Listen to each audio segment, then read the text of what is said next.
Howdy folks, it's a usual day in the fact that it's a breezy South Dakota day, but unusual in the fact that I have something on my trailer that I've never had before, and that would be a caterpillar piece.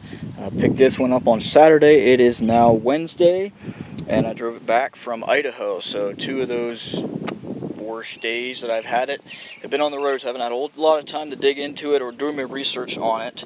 I will admit that this is all new territory for me. I'm used to the Farmall gas start diesels, so having something Caterpillar, let alone this, has been a little bit of a learning experience for me. But we've got what is basically a D2 engine, serial number 4V7604, mated to a 30 kilowatt generator here. Whopping 50 horsepower. I don't know what year it is. I haven't got that far yet, but venture to say probably mid-50s or so. But it is formerly a D311 genset. Everything works. It runs. I don't know about this side. Haven't got that far yet. The exciter motor, the belts are unhooked, so have not made it that far. The brake on the pinion does work, so you can pull the brake and then pull it in, but I found it's easier to leave it engaged and then just pull the pinion in. I can get it in and not have to worry about it. But so a couple issues here because I don't really know what I'm doing with any of this. The throttle made it the whole way from Idaho to here, so 1,200, 1,300 miles plus. And then I started it up, and after a minute of running, this whole throttle control just fell off the side of the engine. So how this made it and never fell off is a miracle. But it locks into the detent. I think it's already there. It locks into the detent when it's not running. But as soon as it's running, you try and lock it past, it will always kick back, and then the engine will shut off. So you have to manually hold the throttle unless you lock it into here. I haven't really done that yet. It's got a tack drive on the front here. I would like to see where I'm sitting at RPM wise. I'm 99% sure we're fairly low, so I want to figure out how to get it set up so I can be able to check my RPMs and get where we need to be. Kind of interesting because it does have this gizmo here. It goes into your thermostat housing. And if I read the parts book correct, this is a thermostat shutoff. So if the engine gets too hot, it shuts the fuel off. There's supposed to be one for oil as well. It was an option. Did not see that on this one. This machine is a 15,000 hour machine, so we got 15,753. Haven't put an hour on it yet since I've got it. Another issue, pulled this plug out, and it is diluted with diesel right up to the base of the plug here. So I'm not sure if I have a seal or what's going on in there, but that's something I'll have to figure out. This is something I'm going to have to figure out with the RPM and then keeping it on and off. It's got a weep here between the head and the block. It's actually just in the very back here, so I'm not sure when they went through the engine if they just didn't surface it right or what the deal is, but it leaks a little bit of oil. I don't know. I mean, for all the more it's going to run, I'm not overly concerned unless there's a bigger issue at play here. Just changed the pony oil because I wasn't sure when it was changed last, and it was right at the low mark, so just went ahead and changed it. It always starts first or second pull, so it runs pretty good as far as I'm concerned. Check the crank end play. It's not the 10,000s because I can wiggle it a little bit, but we're probably, I don't know, 15 maybe. It's minimal, I guess, in my standpoint. This caused me a problem the other day because when I ran it, if you do not tighten this wing the whole way out, it will actually vibrate and shut itself off. I was running it and the pony quit and I couldn't figure out why. I didn't have gas till I came around here and realized this was shut off. Kind of a weird thing, but you got to make sure you open that the whole way and put a little bit of force on it so it doesn't run itself back in.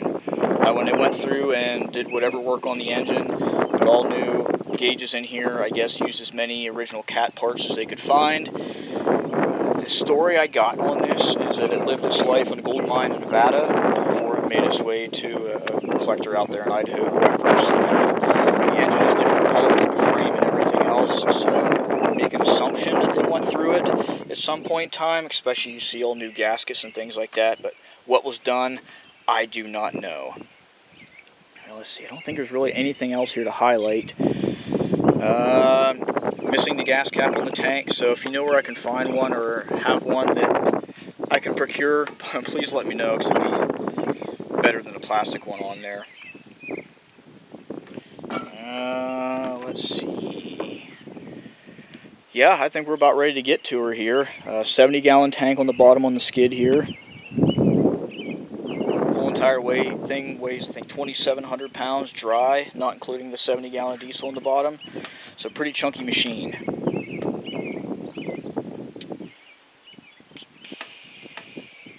Oh, the other thing I was wondering, for all you cat people out there, and help people like me, what is this for? Parts book wasn't very good at describing what it was or showing what it was. I'd like to know. This belt's loose, but I need to just loosen those two keepers and spin that sheave a little bit. Known issue, I'll get to it, but I've only had this thing for basically 3 days, and I've learned more about cat stuff in the last 3 days than I've ever known in my entire life. So it's been quite the ride and quite the adventure. I've been watching a lot of YouTube videos, scanning a lot of forums when I can, and yeah, I can't seem to find a whole lot about this, especially with this throttle setup.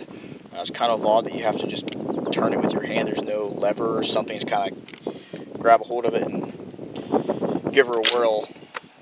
But it's what we got to work with. I'll make it work as long as it doesn't fall off again on me.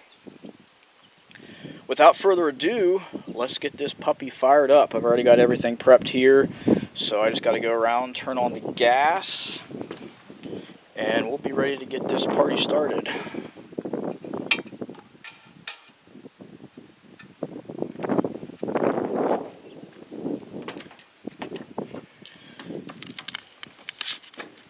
It is 90 degrees out today, so I'm not going to run it over too long on the diesel side.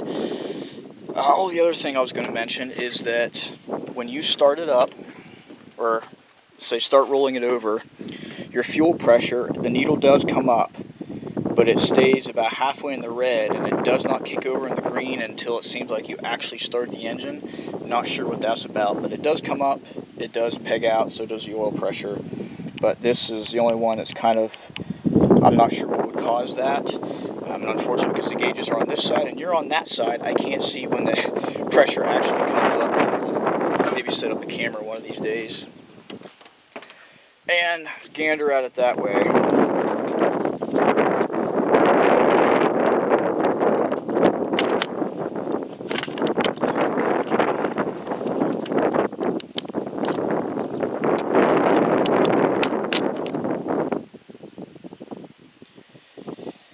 Usually starts on the first or second pull.